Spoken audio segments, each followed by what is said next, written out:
Welcome to the Political Checkmate, and today I'm going to checkmate Kyle Kulinski's video called Study, Tax Cuts for the Rich Didn't Trickle Down. So here we go.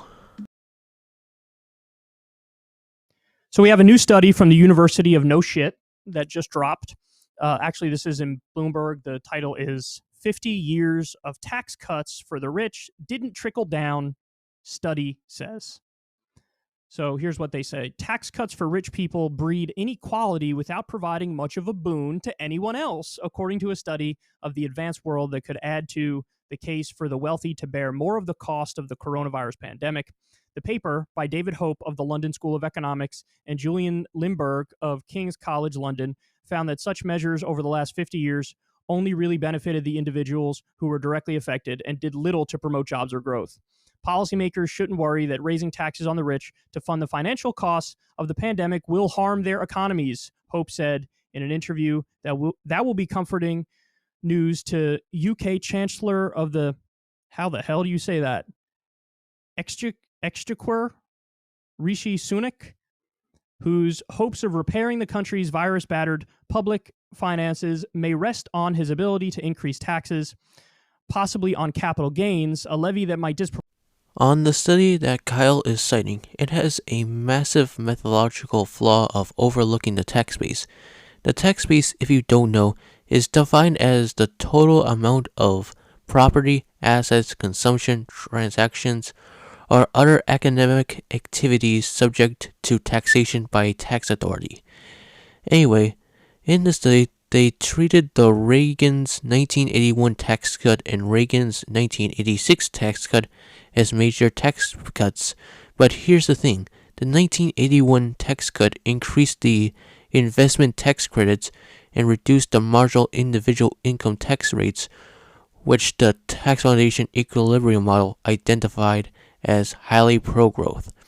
While for Reagan's 1986 tax cut reduced economic growth while being revenue neutral because it repealed the investment tax credit and taxed capital gains as ordinary income. The studies also does not consider how cost recovery rules impact the effective tax rate faced by businesses. Also, the Tax Foundation pointed out that the many of these countries following a similar pattern with the Reagan's 1986 tax cuts, where they modified the tax bases that were sometimes harmful to economic growth, such as Sweden, where their 1991 tax reform reduced the statutory corporate tax rate but eliminated many pro-growth investment provisions, similar to Italy's 1998, where they cut the statutory rates and eliminated distortions in its treatment of corporate income. Proportionally impact higher earning individuals. So, I was jokingly saying this is from the University of No Shit because, of course, the idea that, well, if you cut taxes for the wealthy, it trickles down to everybody else. This is trickle-down economics. This is Reaganomics. This has been tried in the United States repeatedly. Actually, it didn't start with Reagan. There was, in the 19-teens, you had a similar economic philosophy in place, and you had the roaring 20s and then the stock market crash and the Great Depression. So, it's not actually just from Reagan, but they did sort of come up with the intellectual framework to describe it around that time, Art Laffer and others. And the idea is, oh my God, if you cut taxes for the wealthy, then all the benefits trickle down and everybody else is happier as well. They say a rising tide lifts all boats. And it's not true. It's simply not true. It doesn't trickle down. It turns out when you give wealthy people more money, they hoard that money. They hoard that wealth. That's what they do. And if anything, you have a giant increase in inequality. In economist Thomas Sowell's book, Trickle-Down Theory and Tax Cuts for the Rich, they point out that there's no such thing as trickle-down economics. No such theory has been founded in Joseph Schumpeter's book, History of Economic Analysis. Rather, free market proponents would argue for tax cuts to increase economic output. What economists like Arthur Laffer are really proposing is called supply-side economics, which economist Bruce Bartlett summarized as the Laffer curve. So on 1920s tax cut, Thomas Sowell points out that the reason behind it was to increase tax revenue, which the tax cuts did succeed from 21 in 1921 of people reporting taxable income of $1 million or more to 207 by 1925. While for the Great Depression, the Nobel Prize-winning economist F.A. Hayek argued that the cause of it was the expansion of cheap credit from the Federal Reserve that caused it, so basically the Austrian boom and bust cycle, which this study from the Journal of Economic Behavior and Organization supports this theory. On the Great Depression as a whole, I would recommend this lecture from economist Robert Murphy on the Great Depression for more information. While for the claim of hoarding wealth, rich people are not hoarding wealth and stuffing it under a mattress. Instead, rich people are simply investing their money, such as their stock shares, or if their money is in a bank, then the bank would be loaning that money out into the economy through business loans or many other types of loans, etc. Happy. Doesn't happen. And, there's so many downsides to it as well. It does perpetuate boom-bust cycles, which is something I just touched on. Also, nobody brings up this point, but it usually explodes the debt and the deficit. Now, that's not bad in and of itself, but it is bad because you're exploding the debt and the deficit just to give the wealthy more money.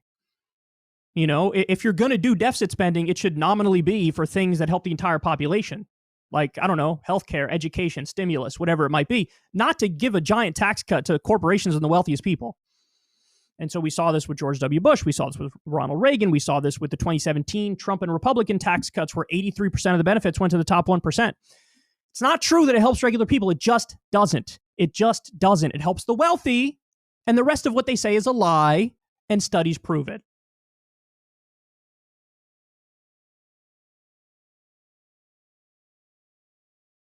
Okay, what is your evidence that tax cuts causes a recession? Because not even this paper you're citing claims that.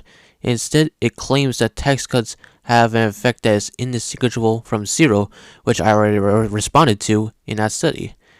If you are instead trying to claim that inequality causes a recession, if so, this study from the Journal of International Money and Finance looked at 14 advanced countries between 1920 and 2000s. It suggests no general relationship. What really causes a lot of economic recessions is simply the Austrian boom and bust cycle, which this study from Oxford looked at 117 countries since 1940 and found that credit booms that are caused by easy financing conditions causes the boom and bust cycle, while on the deficit claim, tax cuts should not cause a deficit as long as you cut back on spending, but of course government increases spending during this time period of tax cuts, such as with the Trump tax cut.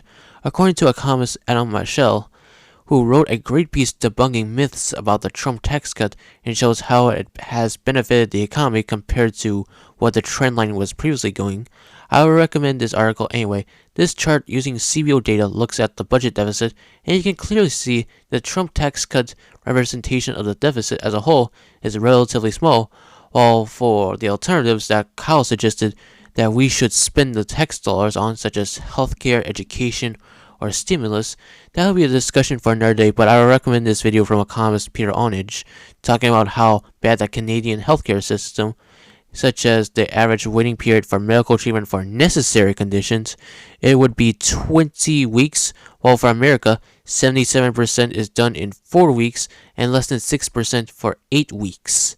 I would recommend this video for more information, while for education, I would recommend this book by economist Brian Kaplan, The Case Against Education. To sum up the book, he points out that education is a waste of money because many students' knowledge they learn from classes simply fades away a few years later, and degrees are simply a signal that shows commitment, not simply more knowledge. To employers, I would highly recommend this book. While for the stimulus, this paper from the Phoenix Center for Advanced Legal and Economic Public Policy Studies found that government stimulus has a zero effect on private sector job creations. Instead, what has been proven to restore economic growth and job creations is to simply encourage private sector investment by doing tax and regulatory relief. Another study from the National Bureau of Economic Research, looking at the renaissance of fiscal research 10 years after the financial crisis, found that a spending multiplier has a 0.6 to 1 effect, and while for tax changes, multiplier the literature found a -2 to -3 effect. A multiplier, if you don't know, is simply how much GDP will increase or decrease each additional government purchase. A multiplier of 1 means that the government spending creates a no additional value in the private sector activity, so basically taking resources from the private sector to the public sector. But a multiplier less than 1 means government spending shrink private activity, slowing total economic output, which basically means that the government spending and tax changes simply decrease economic output, according to the National Bureau of Economic Research study. I already covered the Trump tax cuts and the Reagan tax cuts from the Tax Foundation. I would recommend watching this previous video where I analyzed the Trump tax cuts. So with the Bush tax cuts, according to the Mercator Center, they were theoretically flawed because they were phased slowly and expired quickly and focused inordinately on boosting aggregate demands and finally with massive spending increases. On the last claim about who benefited from the Trump tax cuts, the USA Today fact-checked that claim. The way you would get 83% is if the Trump tax cuts expired in 2027 instead of making it permanent. Instead, the real benefits percentage for the rich under the Trump tax cuts would be a quarter of the benefits going to the top 1%. This is the end of the video. Thank you for watching, and please donate to my Patreon so I can make more videos and have your video requests checkmated. And thanks for watching, and have a nice day.